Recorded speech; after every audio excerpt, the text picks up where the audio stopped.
That's awesome. That's so special. Welcome back, everybody. Ben, guys, just so you know, those of you that were still talking and just joined us, we just got to witness Ben's first wave. So we're making moments happen tonight.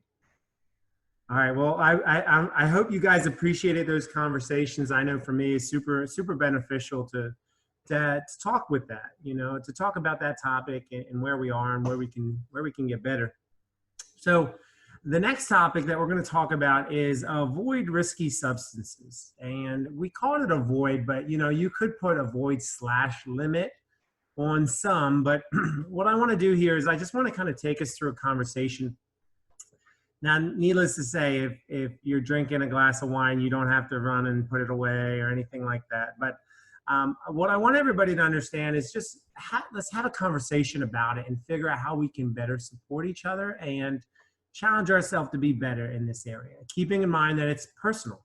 When we talk about things like tobacco and alcohol and or drugs or certain things like that, it's a very personal thing, and it's a choice that we all have to make for ourselves if and when we have an opportunity to do that. So with that being said, I'll go ahead and share my screen here. All right, so can everybody see my screen?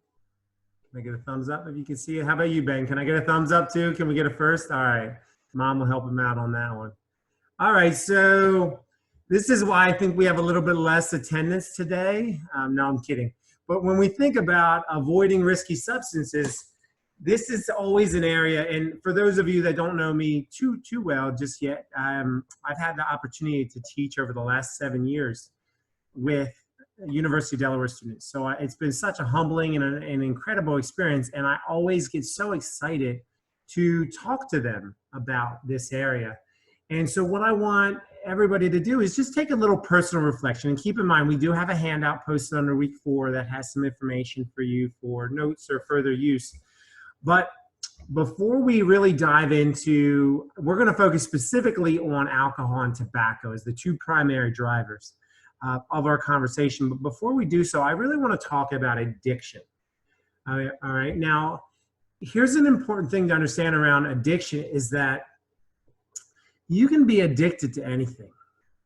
All right. So you could be addicted to exercise. You can be addicted to shopping, gambling, tobacco, alcohol, food. We can really be addicted to anything and everything. But here's what we have to understand here. Let me walk you through this graphic. So essentially, let's just start with the fantasizing about a substance or behavior. All right, so this is an example of somebody that has been really thinking about it. So let's take alcohol for this example. Somebody is really fantasizing about it. All they can think about is, oh, I need it, I want it, I seek it. So this could be, during the week, somebody's really just, oh my God, I can't wait till Friday so I can get drunk and forget about my life's challenges or some things I have going on. So first it starts with the fantasizing aspect. Next, it becomes a little bit more of an obsession to where people are going through and they might be starting to really hyper focus on it. So it's like fantasizing is like flirting with it in your mind. Obsessing is kind of taking it to that next level. This is where you might be saying, all right, well, I'm not going to drink now, but let me start making my plans. Let me go through and start to purchase alcohol or whatever it might be. So it takes it to that next level. Then the next phase of the addiction cycle is you use it or you do it. And so this example is both, substance abuse, but also a compulsive behavior like alcohol for some folks is you do it. It's a Friday night and this person goes to happy hour, and then before they know it, they have been going through and, they've drank 6, 7, 8 plus drinks, let's say. So they go through and they do it. And they start to lose control. Not only do they do it, but they oftentimes overdo it. And this is in line with sometimes what takes an action into an addiction is the fact that it goes too far. And so you start to experience a loss of control. This is something to where you might not be really in control of your decisions, and you're making poor decisions. You're kind of just, you're not steering the wheel, so to speak. This could be you in your cabinet and you only planned on eating 3 Oreos and now 4 sleeves are gone. And you now are saying, what the heck happened to my Oreos? Or I bought a 12-pack for the week and it's gone. All right. Now, this is where it goes a little bit further. And then on the flip side is after the act is over, oftentimes you feel a lot of mental frustration and conflict, depression, shame, guilt over that behavior. I can't believe I did that. Why did I eat them? Why did I buy them? Why did I drink that? Why was I there for so long doing that? How come I didn't know to stop at 1 or 2? All right, so we kind of see where we're building, and then all of a sudden we say to ourselves, I'm going to stop. I'm not going to eat the Oreos. I'm not going to eat the junk food. I'm not going to drink the beer. I'm not going to smoke the cigarette. And then we stop, which is the cessation of use. We stop doing the activity or behavior. Over time goes, and then all of a sudden, internal frustration, you start fantasizing, you obsess, you act, you feel shame, guilt, mental, and see this here. And I know we've all experienced this in our own life. I know that there's times that I can look at specific instances and say, I've done every single one of these steps, and sometimes repeatedly for the same behaviors. But I just wanted to really kind of put that out there prior to talking about our topics, which are alcohol and tobacco. So alcohol, first and foremost, let's just go through some statistics quickly. In America, the way it's marketed and promoted, if you don't consume alcohol, it's almost like, what are you doing? Why aren't you? You should be doing this. This is something that's necessary. This is part of the American way. You eat dinner, you drink a beer. You talk to your girlfriends, you're drinking wine. It's just kind of marketed as this is the necessary part of life. And you can see that in the prevalence. You can see more and more people are consuming, more and more people are consuming not just socially, but also on their own. People are busier. They're looking for that escape. They're looking for that quick fix to their problem or their bad day. Honey, where's the wine? Okay, like again, if it's one thing, if it's social and you're having a glass of wine and you're enjoying conversation, but if you're sitting there and you're grabbing a bottle and you're drinking it pretty quickly, we have to start to look at that. But nonetheless, binge drinking is going up, but also prevalence of people drinking as well. And very much in our country, if you think about it, I mean, some of the things we expose our children to, back in the day, they used to even market cigarettes during football ads and TV commercials and things like that. They don't do that anymore, but you can't turn on a sporting event without seeing alcohol advertisements. So again, you have to understand where marketing and where money goes, oftentimes behaviors and compulsions may follow after. So some of the standard drinks. So I don't know if you guys have ever seen where it's like a funny thing that you buy somebody and it's like a wine glass that's like a 2-quart wine glass and they're like, it's just one drink. I'm sure you guys have seen that. Or like the big beer and it's like, oh, it's just, I only had a beer. Mom, I'll call you out on this one. Back in the day, my mom used to be like, I only have one coffee. And it was literally like a 24 ounce. And I'm like, that's like 4 cups of coffee. Just saying, I'm sure some of you guys can relate to that. That when it comes to alcohol, you have to understand that it has an amount. It's not just how big is your cup. I can't drink this and say, well, I had a margarita. Okay, this holds a pretty good amount of fluid. So obviously I might have had 2 or 3 in that. So needless to say, I know you guys understand the different serving sizes, but it's important to understand that when it says serving size on the back of the bottle, it's something to keep in mind. So if you say to yourself, I'm only going to have 1 drink, just know that that literally means 1 beer. It doesn't mean one Grotto's big beer that's 40 ounces. So again, just kind of more along those lines, and then understanding not only is it the amount of fluid, but obviously it's the strength of the alcohol as well. So if somebody says, okay, I had a glass of alcohol, okay, the question would be, all right, well, what was in it? So, okay, a glass of beer compared to a tall glass of wine or vodka, it's going to have different effects on our body. So when we think about it, it's just important to understand that serving sizes are there. So again, I just want to kind of lay that foundation as we talk about some of the more opportunities for improving in this area. And then in regards to binge drinking, that the technical definition is more than 5 drinks in 2 hours for a male and more than 4 in 2 hours for a woman. So the goal most times with binge drinking is to in fact get drunk. All right. So I don't want to be a buzzkill here, but essentially none of us should really drink alcohol to get drunk. Like that shouldn't be the goal, but nonetheless, it's happening more and more. And it definitely happens with a lot of young adults. I know We were all super young at some point. Some of us are still young, like Isabella, but the rest of us are still young as well, but maybe not as young as her. But it's something that when we look at, we want to be conscious of drinking a lot and drinking a lot fast in a short period of time, just because not only does it have some challenges and some risks, but it certainly can exemplify or can really magnify some of the challenges. And nonetheless, again, if you don't drink alcohol, great. If you drink a little bit, okay, that's fine too, you know. But what we have to understand here is we have to get to a little bit more details around it. So again, who shouldn't drink? I think everybody knows here. I don't want to preach to the choir, but obviously people that aren't legally allowed shouldn't drink. Second, it's anybody that's either trying to get pregnant or preparing to plan a family or actually pregnant themselves. All right, you know, not one of those things that a lot of folks might say, oh, okay, I'll just drink a little bit. Nonetheless, we have to understand that it can have certainly some dramatic effects, things like fetal alcohol syndrome and a lot of other challenges as well. And then obviously we all know this, you don't want to drink and drive. You don't want to do, you know, anything that's going to risk you or anybody else when it comes to consuming alcohol, being under the influence, and then going through and looking at your motor skills and your judgment and a lot of things that change as a result. Another thing is when people are taking over-the-counter medications or even some prescribed medication, something to consider here is that medications and alcohol can certainly have some effects, have some side effects here. So when we think about it, we just have to understand that if we're on any medication, we have to be aware of if this is now mixed with alcohol, what are some potential effects that this is going to cause for me? And then certainly other people with medical conditions as well. For example, things like people that might have a blood thinning condition. You drink alcohol, it's going to further thin your blood, and then that can make you more susceptible to internal bleeding and bleeding out and certain things like that.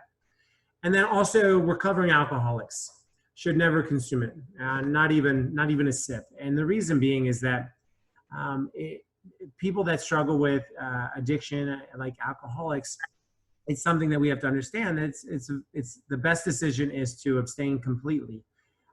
And even people with addictive personalities. I know that I have an addictive personality. When I really want to do something, I really want to do it. So I just have to be conscious of that when making decisions.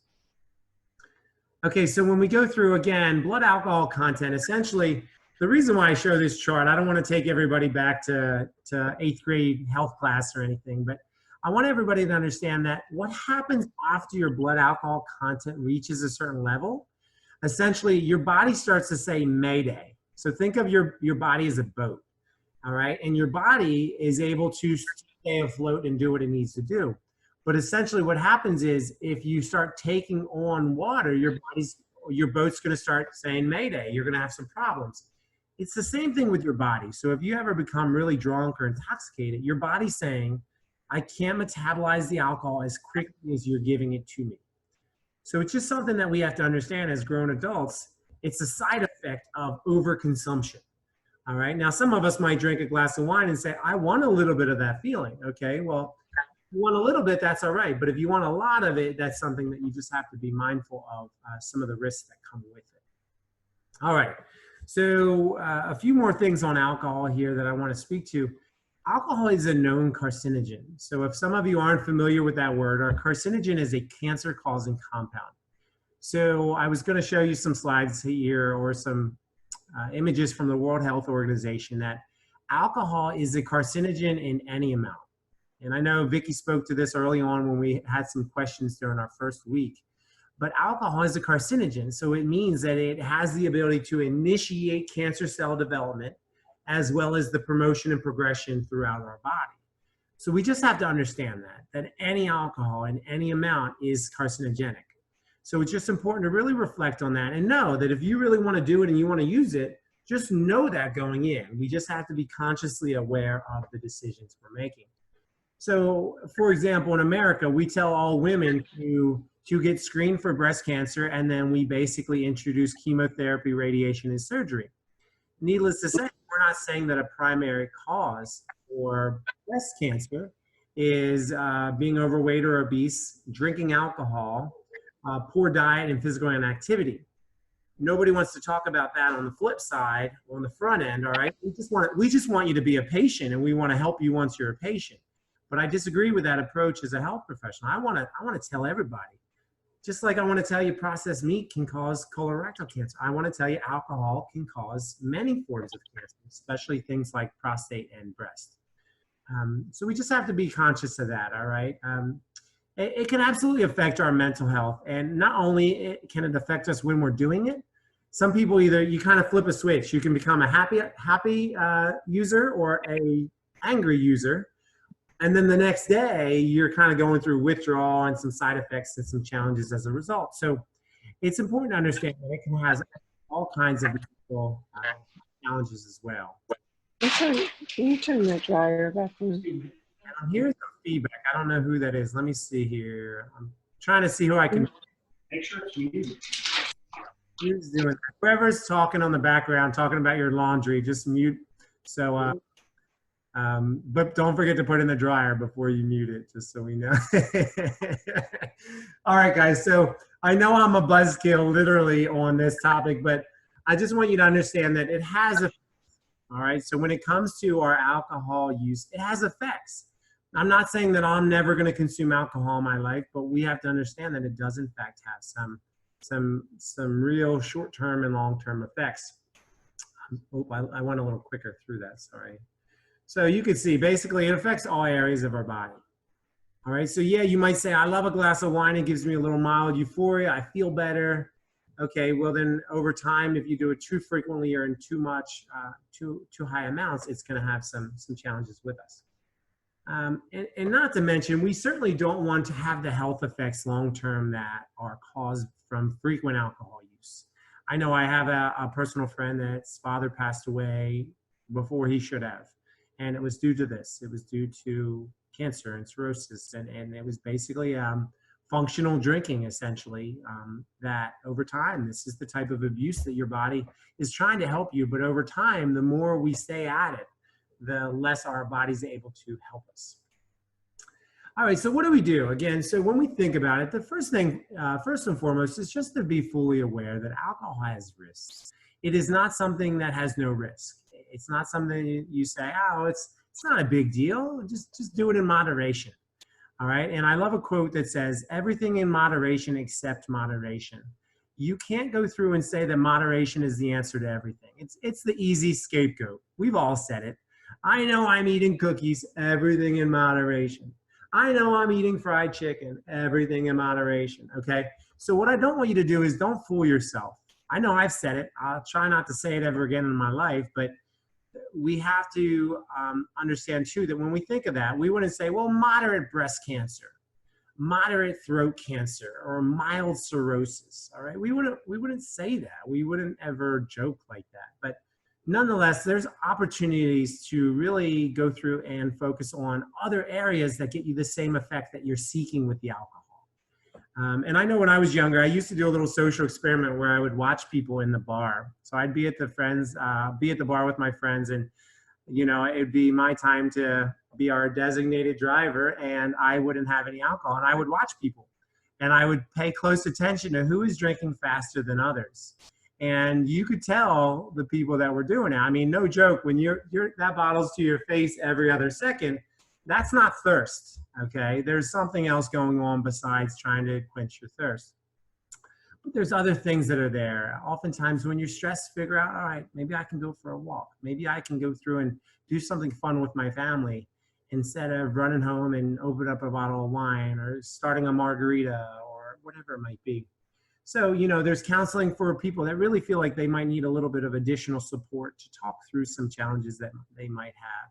But then there's just basics, some basic steps, you know, being more mindful of why you're about to do what you're doing and how you can make some steps in the right direction. And then going through anything from exercise to meditation to social support, like all of us together, we collectively all want to be better versions of us. And to do that, we need support. To do that, we need each other. All right. So let me jump ahead to tobacco. I'm going to take us a little quicker through this. So tobacco is the single greatest thing that any person that currently uses tobacco products should do. to help their health, hands down. I mean, it took more than 15,000 studies before the actual medical association and the government started saying, maybe we should tell people that it's harmful. All right, 15,000 studies. It's not a joke. It's not, oh, it took 20 studies. It took 15,000 studies before they said, okay, fine, we'll tell people that smoking kills you. All right, so smoking is a very harmful thing for the people that use it, for people that are exposed to it and breathe it. All right, so secondhand smoke as well as third-hand smokes can certainly have some risk factors as well. As mentioned, it's the leading cause of preventable death in the United States and really mostly throughout the world as well. So if you want a healthy body and you or anybody else is currently using any form of tobacco products, one of the best things we can do is to work to quit. And I'll give you an example here. Just, no matter what, don't stop trying to quit. Some of you might be currently tobacco users, or you might be social tobacco users. Oh, I only smoke when I drink. Whatever it is, we need to try to work it out of our life. And about the social smoking, I can tell you, I had a lot of friends through the years that were social smokers. And before you knew it, they weren't just socially smoking. They needed it more and more frequent. But needless to say, we know the risks are there. Everybody in the world, for the most part, knows that tobacco is not healthful, and it can absolutely hurt us. And so let's take a look at this first bullet here. Smoking kills more people than HIV, drug use, alcohol use, motor vehicle injuries, and firearm-related incidents combined. So if you think of all those devastating things, smoking trumps that. And I will tell you this, in regards to tobacco, we've made a lot of progress. I don't know if you guys all remember, but remember how restaurants, you'd have smoking and non-smoking sections? How funny is that we literally would be like, non-smoking, please. And literally all this smoke is still gravitating onto your side of the restaurant. I still think it's comical. I was a young teenager when all that started happening, but needless to say, we've come a long way. Back in the 1950s, about 40 to 50% of people smoked. It was very common. It was kind of like eating today. People just socially, or people just kind of eat the Western diet. It's just the thing to do, whether it's unhealthy or not. That's what everybody's doing. And so tobacco is the same way. Nowadays, 20% or less in most states smoke. All right, so we've had 20, 30% improvements with tobacco use. So it's come from policies, it's come from promotions, come from just general awareness and lifestyle and behavior change. So we've made some good steps. By the way, tobacco use isn't just risky for, it's not just risky for cancer, it's very risky for even things like cardiovascular disease. All right, so it's important to understand that any form of tobacco is harmful. I've met a lot of guys through the years that say, oh, I just do cigars. And I'm like, all right, that's better, and in their head, they're thinking, I'll have a cigar once a week. If what they don't know is the amount of tobacco they might be inhaling or ingesting is about that of a pack of cigarettes. And it still has all the harmful chemicals and challenges as well. So needless to say, I know a lot of students think that there's less bad things out there. And yeah, you could maybe argue that, but bottom line, what we have to understand here is that the best thing is to avoid it altogether. Just like alcohol is a carcinogen, just like alcohol is, tobacco is a carcinogen as well. Hands down, it is a class 1 carcinogen, which means cancer-causing compound in any amount. So when we think about cancer, the second leading cause of death, it's important to understand that 2 of the 10 recommendations for the American Institute for Cancer Research are avoid tobacco and avoid or limit alcohol. So that's 2 of the 10. So when we think about cancer, it's absolutely devastating, and we want to look to help ourselves out. And then some of the risks, we know that. I don't need to go through all the different risks, but it essentially affects every cell in your body. And especially if one of the most enjoyable things is eating, it can absolutely even affect your taste of food. You have to have such highly potent drinks and food products to even taste it. So the good thing is, and one of the best kept secret in medicine, is that your body starts to heal itself. There's a lot of research that shows within 10 to 15 years of quitting smoking, your lungs will be fully recovered. It will be just like that of a non-smoker.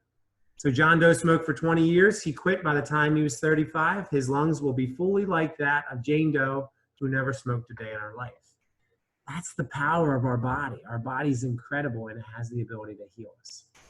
All right, again, more and more risks. Again, think about it, to smoke or not to smoke. Whether you do it socially or whether you do it more ongoing and frequent, we don't want our lungs looking like that. We don't want it being filled with tar and chemicals and all kinds of damage. Keep in mind, our lungs are so critical. And I was just speaking today to my students is that when we look at chronic diseases, a huge cluster is chronic obstructive pulmonary disease, emphysema, and chronic bronchitis. And one of the primary and direct causes is tobacco inhalation and tobacco use. So we need to do ourselves some favor and really help us out. So treatment and cessation is critical when it comes to tobacco. I will not tell you, I might tell you with alcohol, avoid and or limit it, obviously, but I would never say limit tobacco use. I wouldn't say that to anybody. Anybody that I really wanted to support, I would say you need to quit it. All right, and you need to stop as soon as you can and as quickly as you can. And there's support out there. There's all kinds of programs, free and or for service programs that can absolutely help you kick the habit. And again, here's what's amazing is that every night when somebody goes to bed, so take a tobacco user, every night when they go to bed, let's say they sleep 8 hours, within an hour, your body starts healing the cells. Within 5 hours, even more. Within 8 hours, even more. Every morning when that person lights back up, boom, that damage starts right again. All right, and I want to transition that analogy and think about food the same way. Eating is the #1 cause of death and disability in the entire world, even above smoking, even above physical activity and all kinds of other areas. It is so critical. Think of it like this. I'm either helping myself or I'm hurting. So same thing with tobacco and alcohol. Are you helping yourself or hurting? And that's an opportunity that we all have to make, including myself. So lastly on this, I just want everybody to consider your current behaviors in areas. And I'm looking at myself here when I say this as well. How are we doing in these areas and how can we make progress? That's really what's important. You might say, well, I'm never going to stop drinking alcohol. Okay, well, that's certainly up to you, that you have free will and you have the ability to make that decision. What I would say is make the best decision for you that's going to help you be the best version of yourself. And just be conscious of what you're doing and take steps to make better decisions. I once had a student that said, I'm gonna work to quit drinking alcohol. And I said, that's great. And I said, so I have them all create a contract and a plan. And he goes through and his reward, believe it or not, his goal was to not drink all week. But then on Friday and Saturday, he got to drink twice as much because he had gone without it during the week. And I laughed in front of all my students when he had shared that example. And I said, let's talk about this for a minute. But needless to say, we have the ability to be better in this area. And I want everybody just to be conscious. If you don't use any toxic substances like drugs or alcohol or tobacco, then great. If you do use them, just consider how you can take steps to improve. So with that being said, I want to kind of wrap up that presentation, but does anybody have any questions or any stories or areas that you'd like to share on this topic?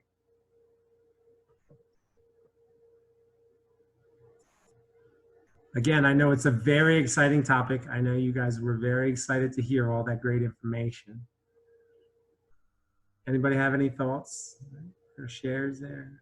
I don't know, Steve. I know for me, whenever I heard that there's no safe amount of alcohol, especially for women to have, that was it. I was done. Yeah. I wanted to share something about alcohol. I had a friend whose father was like 85 years old, and he started going to AA and quit drinking after a whole lifetime of it. Wow, 85. So, yeah. That's incredible. Yeah, and it's never too late to achieve good health. I have a lot of folks that tell me, some that have even done challenges and have made big changes, that have said, I've made it this far. Gotta die of something, you know, and that's not the right mindset we want to have. We absolutely want to say, it's not just about living long, but it's living well. And I mean, there's opportunity. And one of the mentors that I have, John Maxwell, his dad just died at 98.